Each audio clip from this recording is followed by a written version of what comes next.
I found my wife's phone unlocked on the kitchen counter while she was in the shower, and what I saw in those messages made my blood run cold.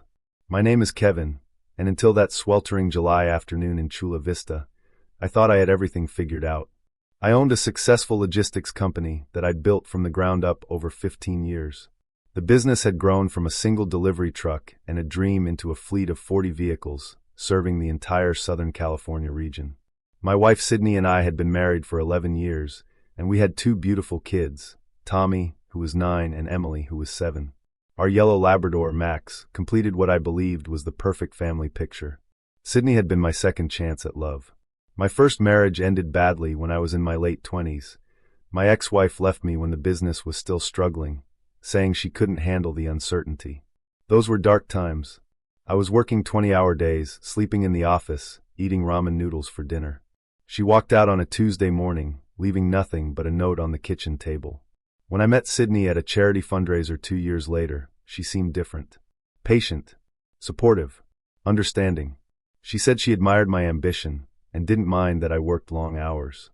She told me stories about her own childhood, growing up with a father who worked constantly, and she claimed she understood what it took to build something meaningful. After we had kids, she quit her marketing job to stay home with them, and I was grateful. I wanted to give her the comfortable life she deserved, the life my first wife never got to see.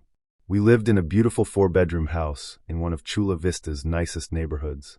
The backyard was nearly half an acre, with a pool, a gazebo, and gardens that required constant maintenance. That's why we'd hired Victor as our gardener about 8 months earlier. He was in his early 30s, athletic, always polite with a quick smile. He came twice a week to maintain our large property, Tuesdays and Thursdays. I barely paid attention to him, honestly. He was just the guy who kept our lawn looking pristine and our hedges perfectly trimmed. I'd see him occasionally when I came home for lunch, always working hard, always professional. Sidney would sometimes bring him lemonade on hot days, which I thought was just her being kind. That July day, I'd come home early because a client meeting got canceled. The air conditioning in my car had broken, and the Southern California heat was unbearable. The house was quiet except for the sound of running water from upstairs. Sidney's phone was face up on the granite countertop, screen illuminated with a new message notification. I wasn't snooping. The notification just appeared right in front of me as I was getting a glass of water. Can't wait to see you Thursday when Kay is in San Diego. I need to taste you again. The message was from Victor. My hands started shaking. The glass nearly slipped from my grip. I picked up the phone, my heart pounding so hard I could feel it in my temples. There was no password. She'd removed it months ago during an argument where I'd questioned why she needed one, and she'd responded by saying she had nothing to hide. The irony wasn't lost on me as I scrolled through weeks of messages. Explicit photos that made me nauseous. Plans coordinated around my business trips with surgical precision. Conversations about how I was always working, how I didn't appreciate her, how Victor made her feel alive again, how she deserved passion and excitement. There were messages about how they'd been careful, how the kids never suspected anything, how Tuesday and Thursday afternoons were their time. The worst part? They'd been meeting in our house. In our bed. The bed where our children were conceived. While our kids were at school and I was at the office or meeting clients, fighting through traffic, making deals, building an empire to provide for this family. She'd been bringing another man into our home, into our sanctuary, violating everything we'd built together. I took photos of everything with my own phone. Every message, every image, every damning piece of evidence. My hands were trembling so badly, I had to steady my wrist with my other hand. Then I carefully placed her phone exactly where I'd found it, screen down this time, and walked out to my car. I sat there in the driveway for 20 minutes, just breathing, trying to process what my life had become. The leather seat was hot against my back. Max barked from inside the house, probably hearing my car. Everything looked normal. The perfectly manicured lawn, the flowers blooming in the garden beds, the basketball hoop where Tommy practiced every evening. Everything looked exactly the same, but my entire world had shattered. Here's what most people don't understand about betrayal. It's not just the act itself. It's not just the physical cheating. It's realizing that every kiss, every I love you, every family dinner for months had been a performance. She'd looked me in the eyes at Tommy's birthday party just 2 weeks ago and smiled while I made a toast to our family. She'd held my hand at Emily's school play last month. She'd made love to me on our anniversary in June, and the entire time she'd been thinking about him. Every moment had been contaminated with lies. I didn't confront her that day. I went back to my office and called my attorney, Jack, an old friend from college who'd helped me set up the business 15 years ago. He listened quietly as I explained everything, my voice barely steady. "Don't say a word to her yet," Jack advised firmly. "California is a no-fault divorce state, but infidelity can still impact custody and asset division, especially if there's been financial misconduct. Let me do some digging first. Trust me on this, Kevin. I've seen too many guys confront their wives immediately and lose all leverage. She doesn't know that you know. That's your advantage." "Financial misconduct?" I asked, confused. "What are you talking about? You said she has access to your accounts. Let's make sure that's all she's been doing with that access." Over the next week, I hired a forensic accountant that Jack recommended. I continued acting normal at home, kissing Sidney goodbye in the mornings, asking about her day, playing with the kids after work. It was the hardest performance of my life. What the accountant found made the affair seem almost trivial by comparison. Sidney had been systematically transferring money from our joint accounts into a separate account I knew nothing about. Small amounts at first, 500 here, 1,000 there, transactions that wouldn't trigger alerts or raise suspicions. But over the past year, she'd moved nearly $200,000. The accountant traced the account to a bank in Nevada, opened in her maiden name. The accountant found something else: email correspondence with a divorce attorney in San Diego. She'd been consulting with him for 3 months, discussing strategy, discussing how to maximize her settlement. She was planning to leave me, but she wanted to secure as much money as possible first. The affair with Victor wasn't some passionate mistake.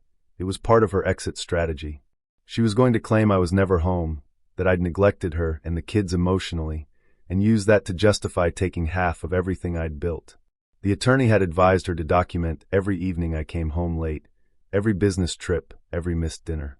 She'd been building a case against me while sleeping with the gardener. I felt sick. This woman I'd trusted completely, who I'd given everything to, who I'd rebuilt my life around after my first marriage failed, had been plotting against me while I worked 70-hour weeks to ensure our children had every opportunity in life.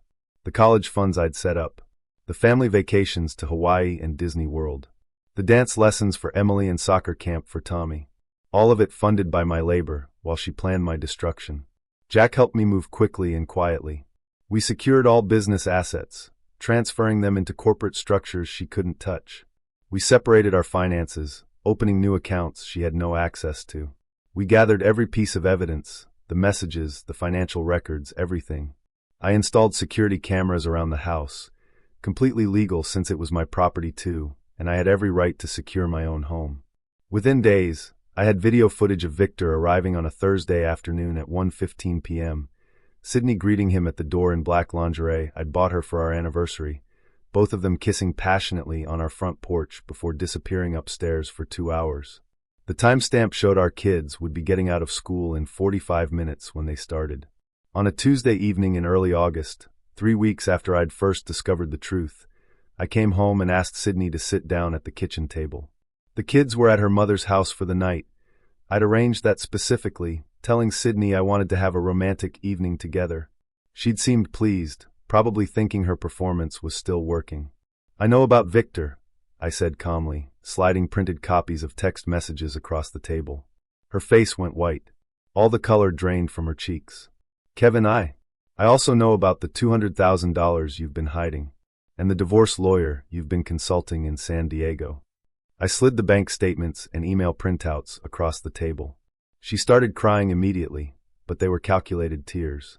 I'd seen her cry before, real tears when her father died, real tears when Tommy broke his arm falling from the tree house. These weren't those tears. "You're never here. I've been alone, raising our kids by myself while you chase money. Do you know how lonely I've been? Do you even care? I've been building a future for our family," I said, keeping my voice level. "But you're right about one thing. I should have paid more attention. I might have noticed sooner that you were robbing me blind and bringing other men into our children's home. That money is mine too. I gave up my career for you. I sacrificed everything. No, Sidney.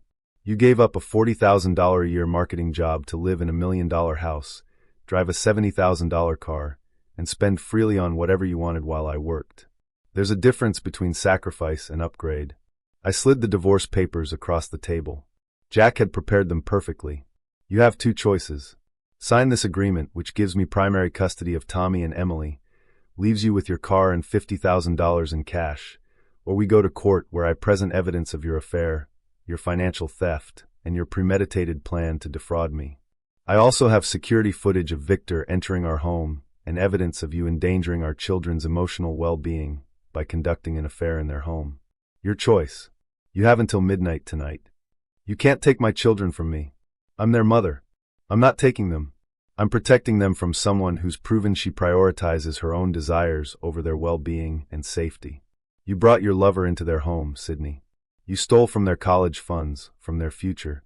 You planned to destroy their family, while pretending everything was fine. What kind of mother does that? She tried every manipulation tactic over the next 3 hours. Tears that seemed real but weren't. Anger, screaming about how I destroyed her life, how I was a monster. Promises to change, to go to therapy, to be better.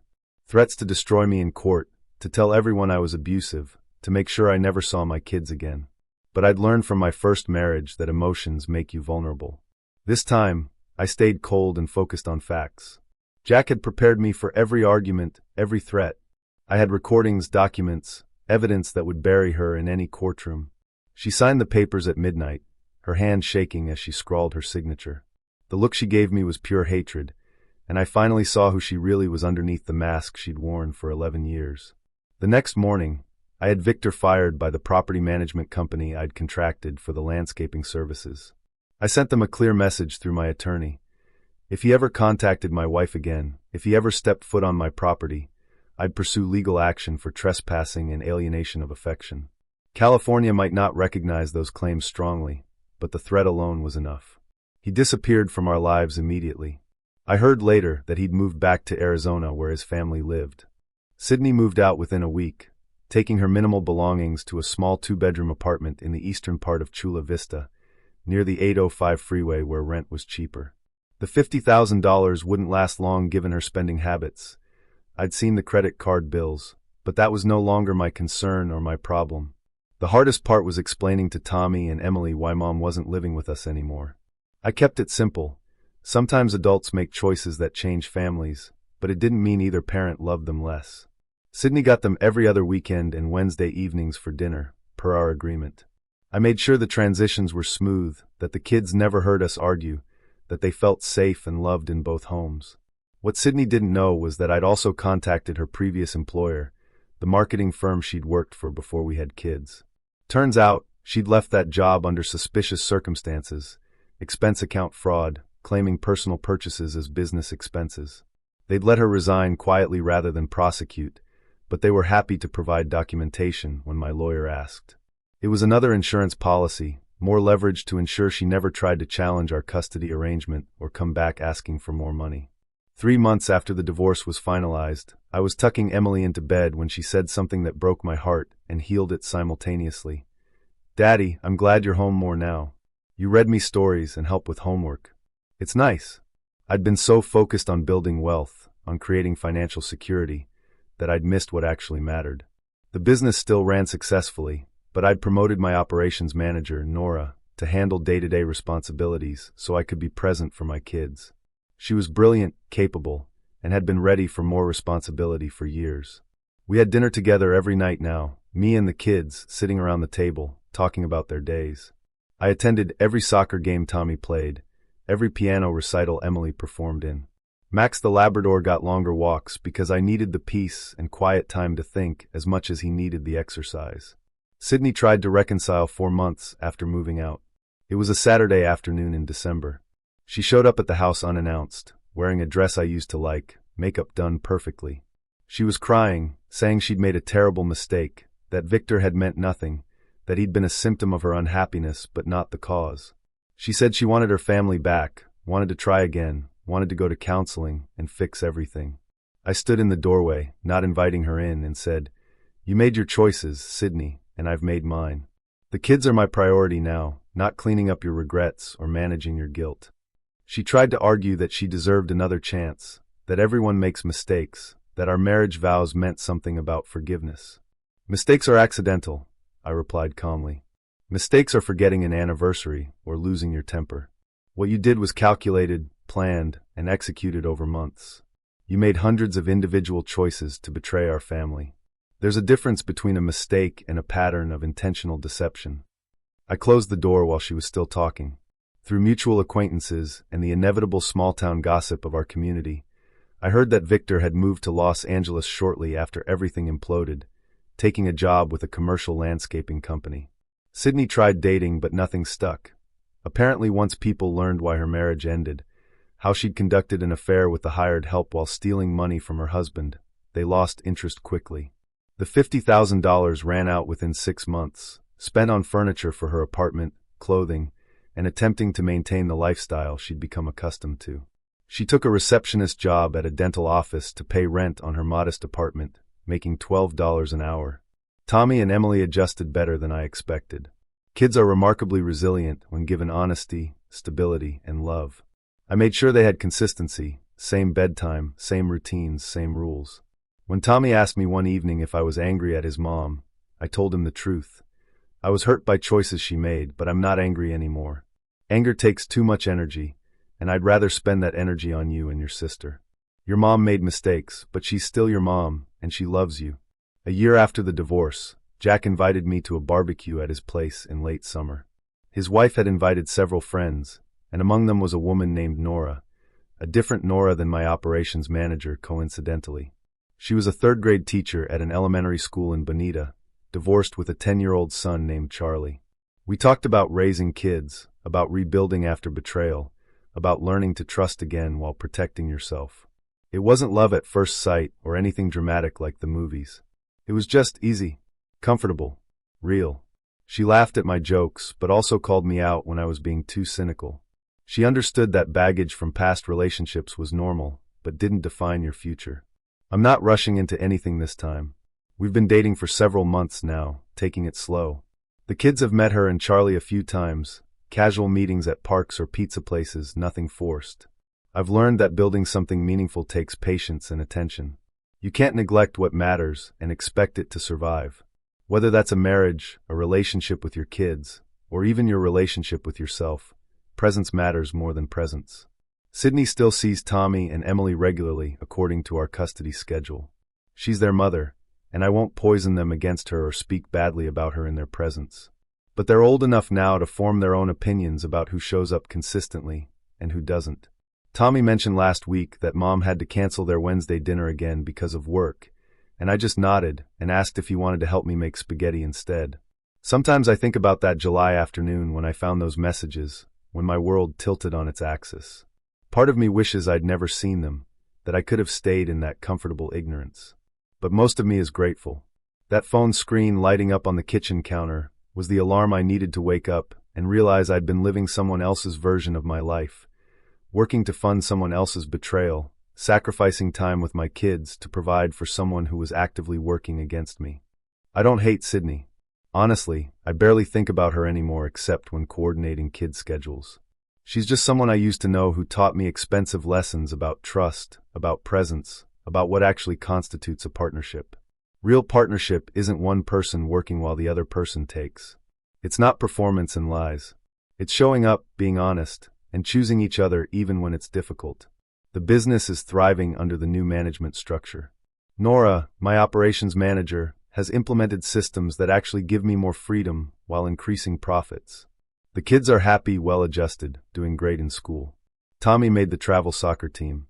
Emily won a school writing contest.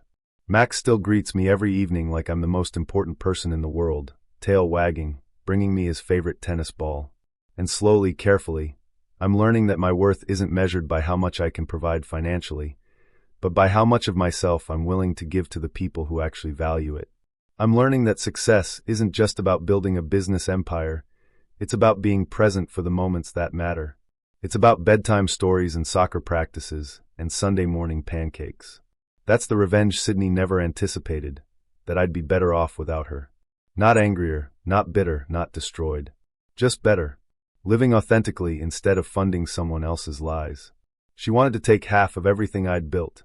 Instead, she lost access to all of it and ended up with exactly what she'd actually contributed to our partnership, almost nothing.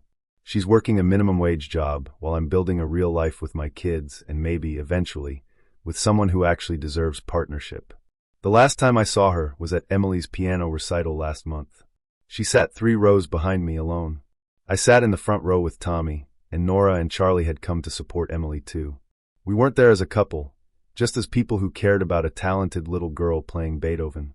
When Emily finished and took her bow, she looked right at me and smiled, and I knew that everything I'd been through, all the pain and betrayal and hard decisions, had been worth it to get to this moment.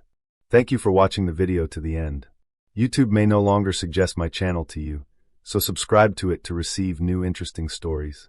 You will also help the channel grow and improve the quality of its content. A playlist with other interesting stories that you can listen to is now displayed on the screen. You can also write in the comments what stories you would like to see on the channel.